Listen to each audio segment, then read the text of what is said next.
بسم اللہ الرحمن الرحیم۔ السلام علیکم۔ حضرت داؤد علیہ السلام کی قوم کے 70,000 آدمی عقبہ کے پاس سمندر کے کنارے ایلا نامی گاؤں میں رہتے تھے۔ یہ لوگ بڑی فراغی اور خوشحالی کی زندگی بسر کرتے تھے۔ اللہ تعالیٰ نے ان لوگوں کا اس طرح امتحان لیا کہ ہفتے کے دن مچھلی کا شکار ان لوگوں پر حرام فرما دیا اور ہفتے کے باقی دنوں میں شکار حلال فرما دیا، مگر اس طرح ان لوگوں کو آزمائش میں مبتلا کر دیا کہ ہفتے کے دن بے شمار مچھلیاں آتی تھیں اور دوسرے دنوں میں نہیں آتی تھیں۔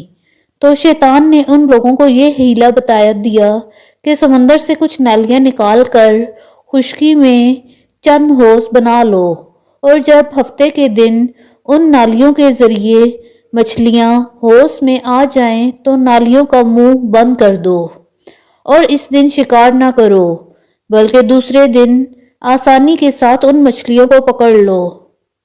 ان لوگوں کو یہ شیطانی حیلہ بازی پسند آ گئی اور ان لوگوں نے یہ نہیں سوچا کہ جب مچھلیاں نالیوں اور حوضوں میں مقید ہو جائیں گی تو یہی ان کا شکار ہو گیا، تو ہفتے ہی کے دن شکار کرنا چاہا گیا جو ان کے لیے حرام تھا۔ اس موقع پر ان یہودیوں کے 3 گروہ ہو گئے۔ نمبر 1، کچھ لوگ ایسے تھے جو شکار کے اس شیطانی حیلہ سے منع کرتے رہے اور ناراض و بیزار ہو کر شکار سے باز رہے۔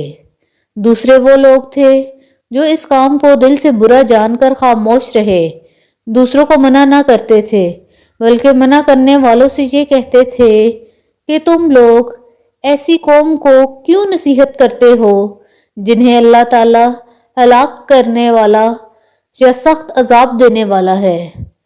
تیسرا گروہ کچھ وہ سرکش اور نافرمان لوگ تھے جنہوں نے حکم خداوندی کی اعلانیہ مخالفت کی اور شیطان کی حیلہ بازی کو مان کر ہفتے کے دن شکار کر لیا اور ان مچھلیوں کو کھایا اور بیچا بھی۔ جب نافرمانوں نے منع کرنے کے باوجود شکار کر لیا تو منع کرنے والی جماعت نے کہا کہ اب ہم ان معصیت کاروں سے کوئی میل ملاپ نہ رکھیں گے۔ چنانچہ ان لوگوں نے گاؤں کو تقسیم کر کے درمیان میں ایک دیوار بنا لی اور آمد و رفت کا ایک الگ دروازہ بھی بنا لیا۔ حضرت داؤد علیہ السلام نے غضبناک ہو کر شکار کرنے والوں پر لعنت فرما دی۔ اس کا اثر یہ ہوا کہ ایک دن قطع کاروں میں سے کوئی باہر نہیں نکلا تو انہیں دیکھنے کے لیے کچھ لوگ دیوار پر چڑھ گئے تو کیا دیکھا کہ وہ سب بندروں کی صورت میں مسخ ہو گئے ہیں۔ اب لوگ ان مجرموں کا دروازہ کھول کر اندر داخل ہوئے تو وہ بندر اپنے رشتہ داروں کو پہچانتے تھے اور ان کے پاس آ کر ان کے کپڑے سونگھتے تھے اور زار و قطار روتے تھے، مگر لوگ ان بندر بن جانے والوں کو نہیں پہچانتے تھے۔ ان بندر بن جانے والوں کی تعداد 12,000 تھی۔ یہ سب 3 دن تک زندہ رہے اور اس درمیان کچھ بھی کھا پی نہ سکے، بلکہ یوں ہی بھوکے پیاسے سب کے سب ہلاک ہو گئے۔ شکار سے منع کرنے والا گروہ ہلاکت سے سلامت رہا، اور صحیح قول یہ ہے کہ دل سے برا جان کر خاموش رہنے والوں کو بھی اللہ تعالیٰ نے ہلاکت سے بچا لیا۔ اس واقعے کا اجمالی بیان تو سورہ بقرہ کی اس آیت میں ہے۔ اور بے شک ضرور تمہیں معلوم ہے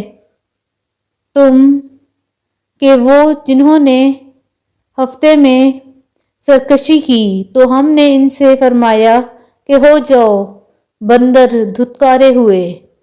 سورہ بقرہ آیت نمبر 65 اور مفصل واقعہ سورہ اعراف میں ہے، جس کا ترجمہ یہ ہے، اور ان سے حال پوچھو اس بستی کا کہ دریا کے کنارے تھی، جب وہ ہفتے کے بارے میں حد سے بڑھتے، جب ہفتے کے دن ان کی مچھلیاں پانی پر تیرتی ان کے سامنے آتی اور جو دن ہفتے کا نہ ہوتا نہ آتی۔ اس طرح ہم انہیں آزماتے تھے۔ ان کی بے حکمی کے سبب، اور جب ان میں سے ایک گروہ نے کہا، کیوں نصیحت کرتے ہو ان لوگوں کو جنہیں اللہ ہلاک کرنے والا ہے یا انہیں سخت عذاب دینے والا ہے؟ بولے، تمہارے رب کے حضور معذرت کو، اور شاید انہیں ڈر ہو۔